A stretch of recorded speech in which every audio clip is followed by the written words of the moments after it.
नमस्कार। आज के वीडियो में हम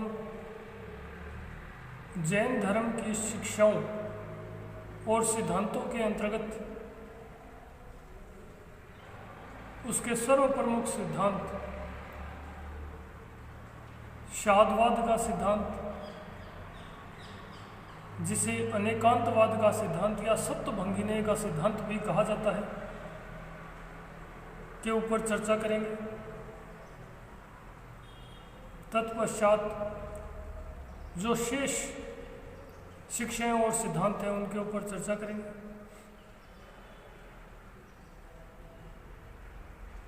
देखिए, सप्तभंगिनेय का सिद्धांत या शादवाद का सिद्धांत या अनेकांतवाद का जो सिद्धांत है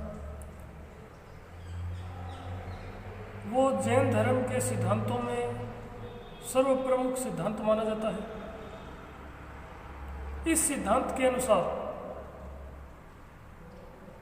जैन दर्शन ये मानता है कि प्रत्येक वस्तु या द्रव्य या भौतिक वस्तु द्रव्य या पदार्थ के अनेक स्वरूप होते हैं और केवल्य ज्ञानी व्यक्ति, या ऐसा कह सकते हैं कि सत्य, पूर्ण और निरपेक्ष ज्ञान प्राप्त व्यक्ति ही उस वस्तु या पदार्थ के समस्त स्वरूपों के बारे में जानते हैं।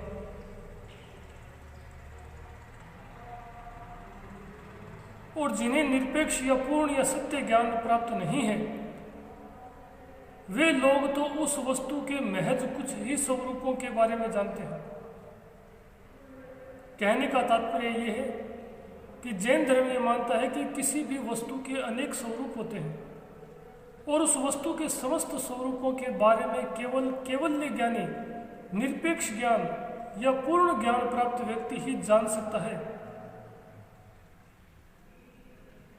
और जो शेष लोग होते हैं वो उस वस्तु के जो निरपेक्ष ज्ञानी नहीं होते, क्योंकि हमने पिछले वीडियो में पढ़ा था कि ज्ञान भी 5 प्रकार का होता है, जिन्हें इंद्रिय ज्ञान है, मति ज्ञान है, श्रुति ज्ञान है, अवधि ज्ञान है, मन प्रिय ज्ञान है।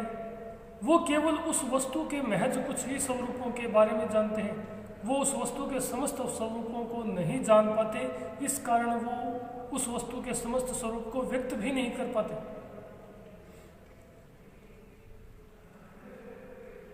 और ऐसे व्यक्ति वस्तु के जिस आंशिक स्वरूप को देखते हैं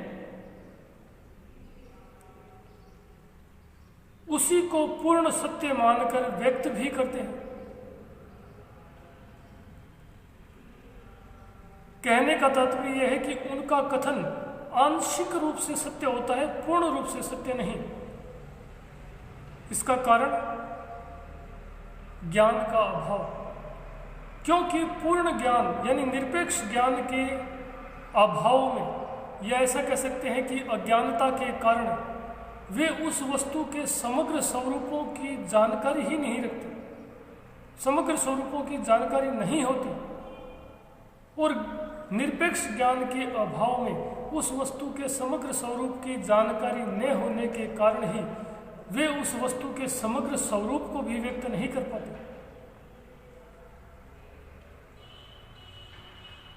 अगर दूसरे शब्दों में कहा जाए तो अनेकांतवाद का जो सिद्धांत है वो एक प्रकार से वस्तु या पदार्थ के स्वरूप से संबंधित है। वहीं शादवाद का सिद्धांत उन स्वरूपों को अभिव्यक्त करने की एक कथन पद्धति है।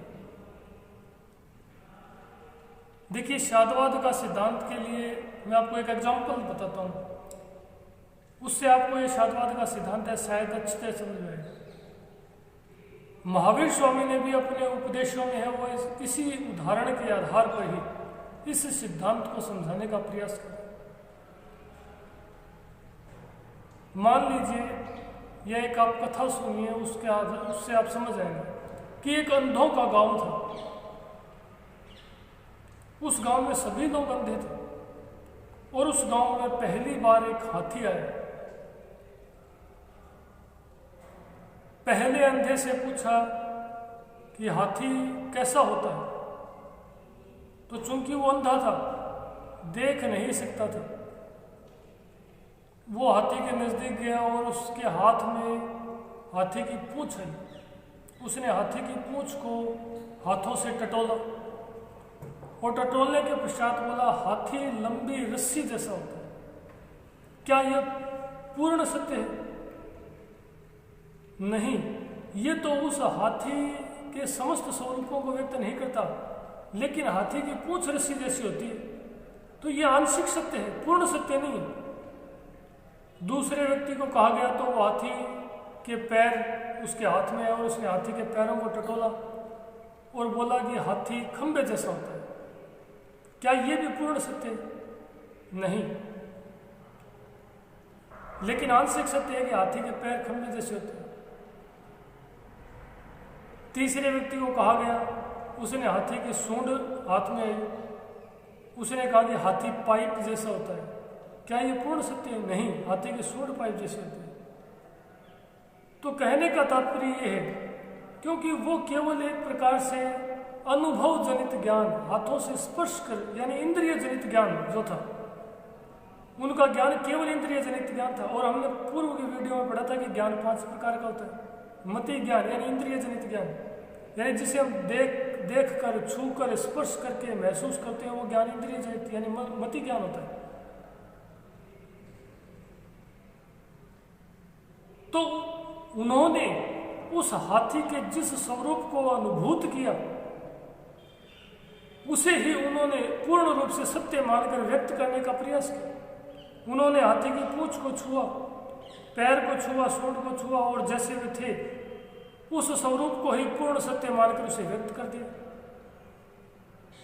परंतु उन्होंने पूर्ण रूप से असत्य भी नहीं कहा, उनका आंशिक, यानी उन्होंने हाथी के जिस स्वरूप को महसूस किया उसे ही सत्य मानकर व्यक्त कर दिया।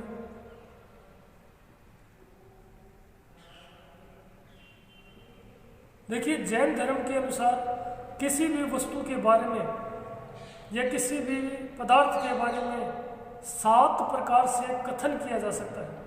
क्योंकि मैंने आपको बताया था कि अनेकांतवाद का जो सिद्धांत है वो उस वस्तु के स्वरूप से संबंधित है, जबकि शादवाद का जो सिद्धांत है उस स्वरूप को कथन के रूप में अभिव्यक्त करने की एक पद्धति है। और जैन धर्म के अनुसार किसी भी वस्तु या पदार्थ के बारे में 7 प्रकार से कथन किया जा सकता है।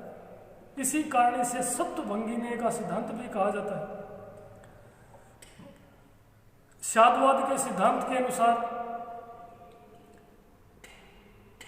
किसी भी वस्तु के स्वरूप के बारे में कथन करने से पूर्व शात शब्द का प्रयोग किया जाना चाहिए, क्योंकि वो कथन आंशिक रूप से सत्य होता है, यानी वो झूठ नहीं होता, वो आंशिक रूप से सत्य होता है।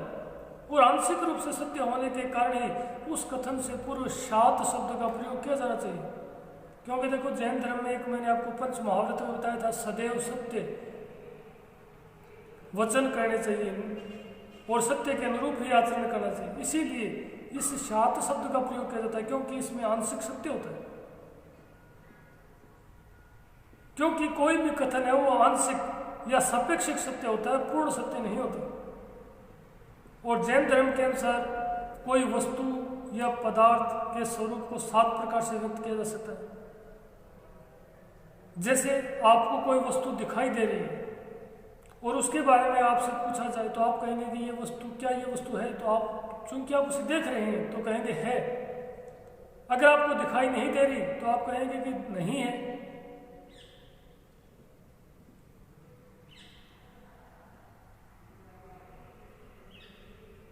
कई बार आप देख नहीं सकते लेकिन अनुभूत कर सकते हैं, तो ऐसी स्थिति में आप क्या कहेंगे? है भी और नहीं भी। तो जैन धर्म के अनुसार भी किसी वस्तु के स्वरूप को 7 प्रकार से व्यक्त किया जा सकता है। जैसे कि शाद अस्ति, यानी कोई वस्तु हमें दिखाई दे रही है यानी है। शाद नास्ति यानी नहीं है।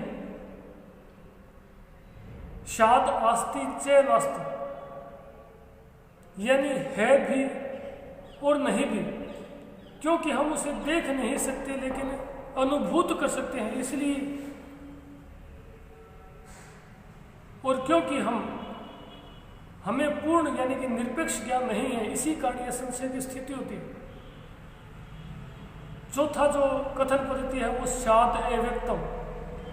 कई बार हम अनुभूत भी नहीं कर पाते, देख नहीं पाते, लेकिन अनुभूत भी नहीं किया होता, लेकिन सुना होता है, तो ऐसी स्थिति में शाद अव्यक्तम अर्थात कहा नहीं जा सकता। पांचवें जो कथन पद्धति है वो है शाद अस्ति चे अव्यक्तम, है लेकिन कहा नहीं जा सकता।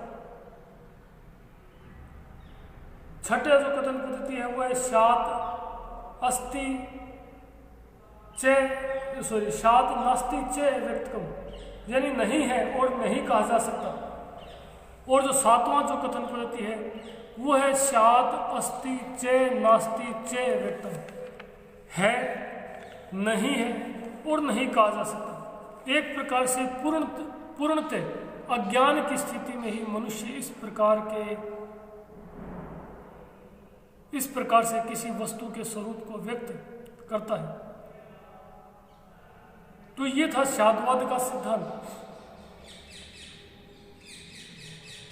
जैन धर्म का जो एक और सिद्धांत है वो है कि जैन धर्म वेदों की प्रामाणिकता को नहीं मानता या वेदों की प्रामाणिकता का खंडन करता है। इसी कारण जैन धर्म को नास्तिक परंपरा में रखा गया है। नास्तिक शब्द का तात्पर्य क्या होता है?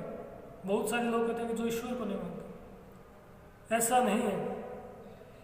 ये क्वेश्चन कॉम्पिटिटिव एग्जाम में भी आ चुका है, उसमें पूछा गया है कि नास्तिक से अभिप्राय है।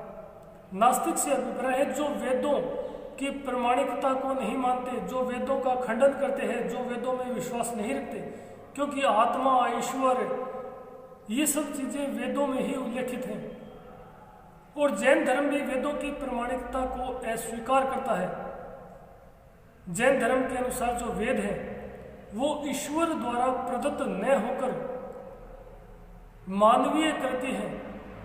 इसी कारण जैन धर्म वेदों की प्रामाणिकता का खंडन करता है और इसी कारण जैन धर्म की जो गणना है वो नास्तिक परंपरा में की जाती है।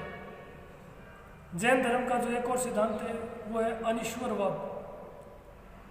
देखिए, जैन धर्म ईश्वर के अस्तित्व में भी विश्वास नहीं रखता, क्योंकि वो वेदों को ही नहीं मानता, तो ईश्वर को क्यों? जैन धर्म है वो ईश्वर के अस्तित्व में भी विश्वास नहीं रखता। जैन धर्म इस सृष्टि, इस जीव जगत, इस भौतिक संसार के सृष्टा या निर्माता के रूप में ईश्वर के अस्तित्व को स्वीकार नहीं करता। जैन धर्म के अनुसार इस सृष्टि या जीव जगत या भौतिक जगत जो है वो दो नित्य और स्वतंत्र तत्वों, जीव और अजीव के संयोग से बना है और इन दोनों के संयोग से ही, यानी जीव और अजीव के संयोग से ही इस सृष्टि जीव जगत का है वो चक्र या क्रम है वो चलता रहता है। जैन धर्म ईश्वर के अस्तित्व को नहीं मानता, लेकिन आत्मा के अस्तित्व को मानता है, जो जैन धर्म की एक और विशेषता है। यानी जैन धर्म आत्मवादी है, यानी आत्मा के अस्तित्व को मानता है, लेकिन जैन धर्म आत्मा की एकात्मकता के स्थान पर बहुलता में विश्वास रखता है। और जैन धर्म में आत्मा की अवधारणा वही है, जैन धर्म में आत्मा को है वो जीव कहा गया है और जीव की अवधारणा वही है जो हिंदू धर्म में या औपनिषदिक धर्म में आत्मा की। जैन धर्म जो है वो आत्मा या ऐसा कह सकते हैं कि जीव के अस्तित्व को मानता है, लेकिन वह आत्मा यानी जीवों की बहुलता में विश्वास रखता है।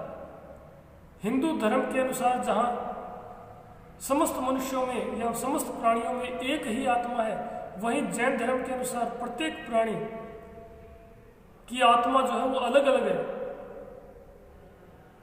इसीलिए इसे अनेकात्मवादी भी कहा जाता है। अगला जो बिंदु है वो कर्म और पुनर्जन्म। क्या जैन धर्म कर्म और पुनर्जन्म में विश्वास रखता है? जी हाँ, जैन धर्म कर्म और पुनर्जन्म में विश्वास रखता है और जैन धर्म कर्म की प्रधानता को भी स्वीकार करता है। जैन धर्म के अनुसार कर्म के कारण ही, कर्मों के कारण ही इस संसार का, सृष्टि का जो चक्र है वो अनवरत या निरंतर चल रहा है।